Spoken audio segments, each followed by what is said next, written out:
영국에서 크리스마스 2주 앞두고 총선이 열린 것은 1923년 이후 거의 100년 만입니다. 5년에 한 번씩 총선이 진행이 되지만 영국은 2015년과 2017년에 이어 이번 총선까지 4년 안에 벌써 3번 열렸습니다. 선거의 목적은 2016년 국민투표로 이루어진 브렉시트가 결정된 지 3년이 지났지만 여전히 합의가 이루어지지 않았기 때문입니다. 영국 의회는 양원제 구성으로 귀족원으로도 불리우는 성원과 서민원으로 알려진 하원으로 이루어져 있습니다. 이번 선거에서 4,600만 명 유권자가 전국 650개 지역구를 대표할 하원 의원들을 선출하게 됩니다.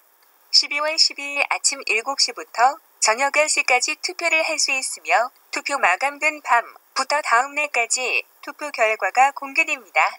최종 투표 결과가 발표되면 집권당이 된 정당의 대표가 버킹엄 궁을 방문하고 여왕으로부터 새로운 정부를 이끌어갈 데 대한 허락을 받게 됩니다. 12월 12일 밤 10시 선거가 모두 끝나는 나온 총선 결과는 보수당이 압승을 했습니다. 최종 결과 하원 의원 650개 좌석에서 보수당이 364좌석, 노동당이 203좌석을 가지므로 과반 326석을 훌쩍 넘으면서 보수당은 승리했습니다. 2017년 선거에 비하면 보수당은 50석을 더 얻었고 노동당은 70석이 줄어들었습니다.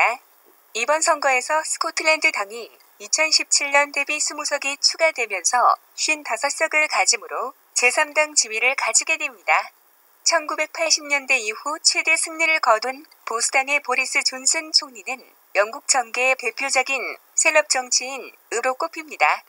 보리스 존슨 총리는 언론인에서 정치인으로 나온 인물이며 처음 그가 당권을 쥐었을 때 모두가 우려했지만 비판론자들이 틀렸습니다.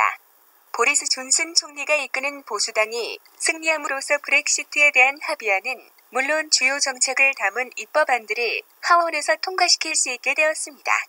반면 이번 선거에서 패배를 한 노동당 제레미 코빈은 다음 선거는 이끌지 않겠다고 발표했습니다. 또한 트럼프 대통령도 트위터를 통해서 보리스 존슨 총리 승리를 축하해 주었습니다. 유럽에서 서서히 사회주의자들이 거절당하고 보수주의자들이 정면에 등장하고 있는 추세입니다. 유럽연합 신임 우스라 레인 대통령도 우파 정치인, 이태리에서도 우파 정치인들의 목소리가 커지고 있으며 미국도 보수 우파입니다. 영국은 오늘 선거를 통해 확실한 보수 우파가 정치하는 나라가 되었을 뿐만 아니라 세계 경제의 주역으로 다시금 부상할 것으로 보입니다. 한국은 어떤가요? 중국의 해구산 나누어 쓰고 김정은 정권과 정치적 파트너로 동북아시아에서 공존하자는 종북사회주의자들에 의해 시대를 역행하고 있는 것으로 보입니다. 내년 4월 총선이 얼마 남지 않았습니다. 촛불로 부서진 한국의 보수가 다시금 자유민주주의 국가 정체성을 찾는 기회가 되길 바라며 북한의 전체주의는 정치적 목적이 없는 폭력적 운동으로 사람들을 거짓으로 세뇌시키고 있음을 알아야 하며 자유하고 판단하지 않는 국민에게는 정치적 자유가 없음을 알아야 합니다. 2017년 로힝야 난민 박해에 대한 이슈는 글로벌 이슈가 되면서 현재도 로힝야 난민들 인종청소 논란이 일어나고 있습니다. 로힝야는 누구인가?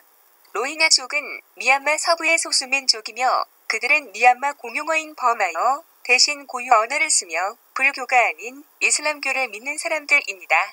유엔은 로힝야족을 세계에서 가장 박해받는 민족이며 로힝야족은 조국 미얀마 땅에서 거부당하고 지난 수십 년간 국적 없이 떠돌고 있습니다. 그들은 자신들이 성폭행과 살인, 방화 등의 피해자가 됐다는 소름 끼치는 사연을 털어놨지만 미얀마 정부는 이를 가짜뉴스나 왜곡된 정보로 일축했습니다. 유엔의 조사 결과로 미얀마 군부는 지난 2017년 이후 1만 명의 로힝야 난민들을 죽였으며 현재 헤이그 국제형사재판소에서 이 문제를 다루고 있습니다. 모든 인권 유린을 규탄한다 라고 이야기했던 노벨 평화상 수상자인 아웅산 수치는 현재 미얀마에서 일어나고 있는 로힝야 소수민족 박해에 대해서는 침묵을 하고 있으며 자신을 탄압했던 미얀마 군부를 대변해 국가자문이자 외교장관 자격으로 변호단을 이끌러 헤이그로 와서 미얀마 군부를 대변하고 있습니다.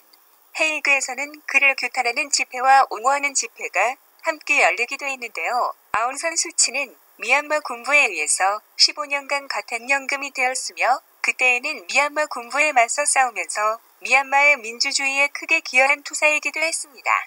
하지만 이번 로힝야 소수민족 박해의 침묵을 하고 있는 그녀를 보면서 국제단체들은 그녀에게 수상한 인권상을 취소하고 그녀가 다녔던 옥스포드 대학교에서는 침묵하는 그녀가 수치라며 그녀의 사진을 내리기도 하였습니다.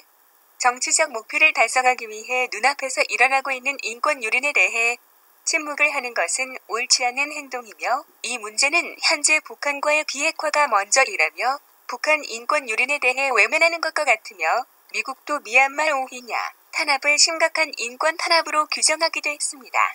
감사합니다.